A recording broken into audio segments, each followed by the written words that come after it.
Hau. Hau gu gara.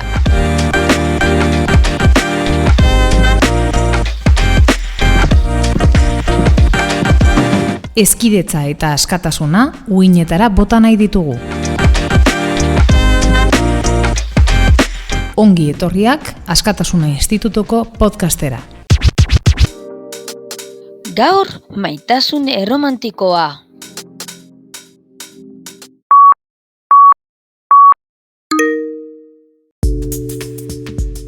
Kaixo eta ongi etorri gure podcast saiora. Gu, Ane, Asier, Jon eta Aider gara. Askatasuna ikastetxeko lehenengo batxilergoko ikasleak. Eta saio honetan eztabaidatuko dugu maitasun erromantikoari buruz. Duela gutxi aldizkari bat atera zen, hauze esaten zuena. Gaur egun txikitatik maitasun erlazioi buruz jasotzen ditugun ideiak perfektuak dira. Hau da, printzetako pelikulak adibidez maitasun istorio ezinobeak erakutsi dizkigute. Baina realitateak erakusten digu maitasun erromantikoak ez duela ezer onik ekartzen. Orduan, zerbait on atera dezakegu, maitasun erlazio osasuntsua existitu daiteke, zuek zer uste duzu gai honen inguruan? Ni Asier naiz eta bat nator aldizkaria esandakoarekin, izan ere filmetan erlazioak perfektuak dira, baina errealitatera eramaten direnean, arazoak agertzen dira. Zuek zer uste duzu, Eider Andrea? Haupa, nire ustez horrek bikotekide bakoitzaren araberakoa da. Hau da, bakoitzaren partetik zerbait egon behar da eta bakoitzak zerbait eman behar du bere partetik toksitaterik ez egoteko. Horrez gain, maitasun erlazio osasuntsu bat izateak posible dela uste dut. Eta zu, Jon, zer esaten duzu? Egunon, ni ez nator bat aldizkariak proposatzen duenarekin. Naiz eta kasu konkretu batzuetan arazo egoten diren arren, gehienetan onura asko dakartzate bereziki maitasun harreman osasuntsuak badira. Kaixo, ni Ane naiz eta ez nago guztiz ados artikuluak esaten duenarekin. Zorionez guztizan arren gaur egun badira erlazio osasuntsuak. Nahiz eta erakusten dizkiguten bezalako ez izan, poblazioaren 25% bere harremanetan zoriontsu dagoela baieztatzen du. Orain, Anek esandakoaren datuaren harira jarraituko dut. Iruditzen zaidalako oso tristea dela biztanleriaren soilik 100% zoriontsu egotea erlazio batean. Hori zen nahi duelako beste 3 ez dagoela konten, eta laster edo beranduago bukatuko direla bereizten. Eta erlazioen amaierak ez dira espresuski onak, eta are txarrak dira ezkontza usteak ematen direnean. Zuk zer uste duzu erlazioen amaieren inguruan? Egia da gero eta gehiago direla bereizten diren pertsonak, baina nire esperientziatik esan dezaket ikusi ditudan bereizketak zintzoak izan direla. Bestalde, bukaerak ematen direnean agerikoa da hainbat arrazoirengatik direla, esaterako erlazioa ez denean osasuntsua. Hortik abiatuta azalduko dut kaltegarriak diren erlazioak zergatik diren horrela. Lehenengo gauza, begibistakoa dena toxizitatea da eta bigarrena jeloskortasuna. Arlegi, zein da zure ikuspuntua bi kontzeptu hauen artean?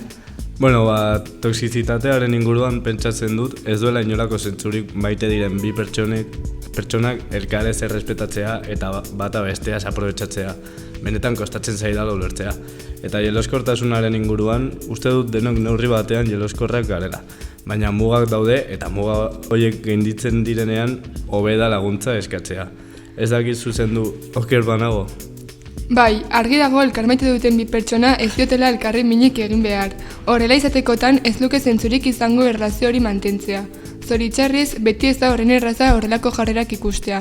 Zuk esan duzu moduan, horrelako egoretan oberina laguntza eskatzea da. Badagia, kasu batzuetan kanpotik argi ikusten dela pertsonen jarrera zein intentzioak. Baina barrutik berriz zailagoa da ikustekoa.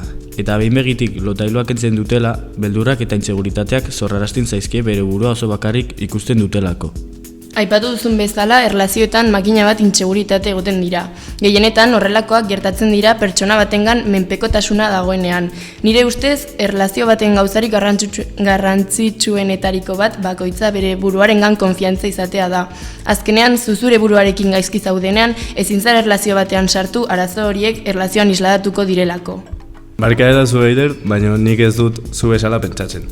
Zer gertatzen da orain zure burua gustuko ez baduzula ezin zarela erlazio batean egon? Nik uste dut bikotekide bat izatea perfektua izan daitekela arazo horiek gainditzeko. Berak beti zu ongi sentiarazten saiatuko delako. Bakoitza arrazoi tarte batzu daukazuela uste dut. Egia da intseguridatateak izatea beste pertsonarengan eragin dezakela. Bestalde, erlazio batean bakoitza den bezalakoan hartu behar da. Zure bikotekidea bere gauza honekin eta txarrekin maite behar duzu. Saioarekin amaitzen joateko, zuen ustez zer da zinbestekoa maitasun erlazio bat izateko? Nire iritziz, oinarrizkoa da erlazio orekatu izatea. Hau da, nork bere harri koskorra jartzea baina modu proportzional batean. Zuen ustez? Lehen esan dudan bezala, bi pertsonek bere buruarekin ongi egotea ezinbestekoa dela uste dut.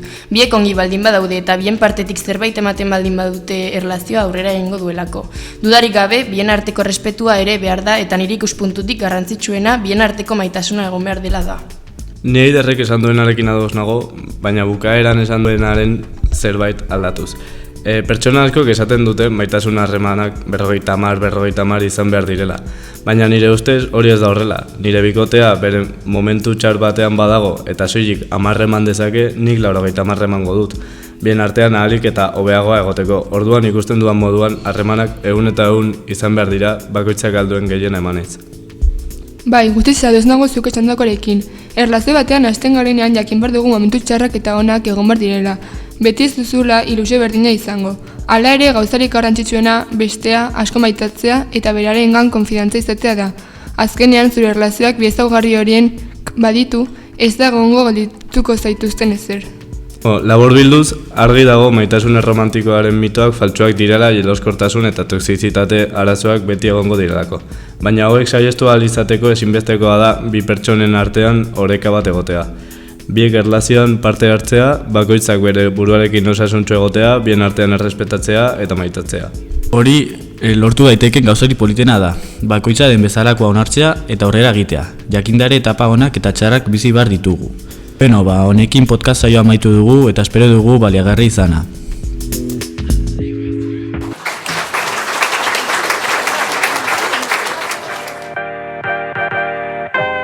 Hau da. Lehenengo batxilergoko ikasleen euskara eta hezkidetza proiektua. Mila esker hor egoteagatik. Agur eta ongi izan.